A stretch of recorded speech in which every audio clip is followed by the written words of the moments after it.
जिंदगी खेलती भी उसी के साथ है। जो खिलाड़ी बेहतरीन होता है। दर्द सबका एक सा है मगर हौसले सबके अलग अलग।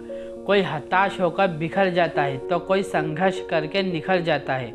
हेलो दोस्तों, आप लोगों का होस्ट एंड दोस्त ए पॉइंट से और मेरा नाम है ए। आज आप लोगों के लिए मैं एक ऐसी साहसी लड़की की रियल लाइफ मोटिवेशन स्टोरी लाया हूँ जिसने अपाहिज होने के बावजूद हिमालय जैसे ध्रुव पहाड़ को ही फतह किया। अरुणिमा सिन्हा आज किसी परिचय के मोहताज नहीं है। मध्यम परिवार में पली बड़ी, नेशनल लेवल की वॉलीबॉल प्लेयर भी रह चुकी है। उनका एक ही सपना था, ओलंपिक में अपने देश के लिए गोल्ड मेडल जीतने का। पर उनकी ज़िंदगी एक हादसे में पूरी तरह बदल गई। एक बार अरुणिमा सिन्हा ट्रेन में सफ़र कर रही थी तो कुछ बदमाशों ने उनसे उनकी गोल्ड चेन छीनने की कोशिश की।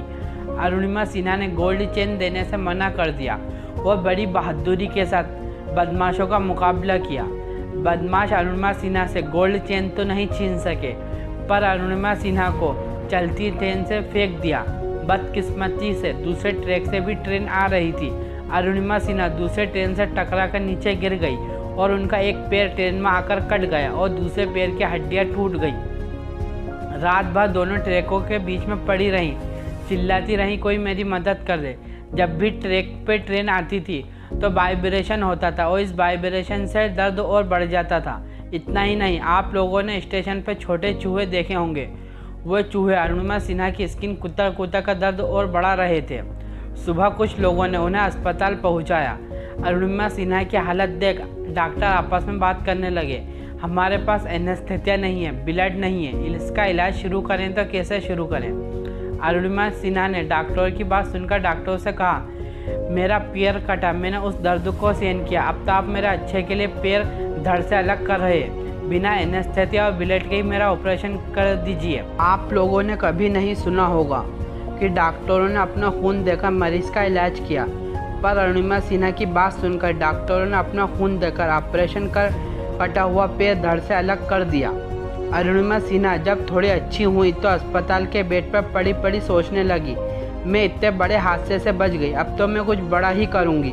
वॉलीबॉल नहीं, दुनिया का टफेस्ट गेम माउंटेनिंग को चुना। जब लोगों को पता चला कि अरुणिमा सिन्हा माउंटेनिंग का सोच रही हैं तो आसपास के लोग हंसने लगे, मजाक बनाने लगे। एक पैर कटा हुआ है, दूसरे पैर में राड़ लगी हुई है, स्पाइन में 3 फ्रैक्चर है, बिस्तर में से उठ पाएगी कि नहीं पता नहीं, पर माउंटेनिंग का सोच रही है। अरुणिमा सिन्हा लोगों से कहा, आज आप लोगों का दिन है, जितना हो हंस लो, मजाक बनाना है बना लो, एक दिन मेरा भी आएगा, मैं बता दूंगी मैं क्या हूँ। अरुणिमा सिन्हा जब अच्छी हुई और बेड से उठकर चलने लायक हुई तो अस्पताल से छुट्टी मिली तो वहाँ घर जाने के बजाय बछेंद्री पाल के पास गई, जिन्होंने 1984 में एवरेस्ट को सबमिट किया था। बछेंद्री पाल ने जब पहली बार अरुणिमा सिन्हा को देखा तो वहाँ रोने लगी और कहने लगी, तूने इस हालत में हिमालय जैसे ध्रुव पहाड़ को ही फतह करने की सोची, तो तूने अपने आप में तो पहाड़ फतह कर लिया, अब लोगों को तारीख पता चलना बाकी है। अरुणिमा सिन्हा ने पहाड़ पर चढ़ना सीखने के लिए नेहरू इंस्टीट्यूट ऑफ माउंटेनियरिंग में दाखिला लिया।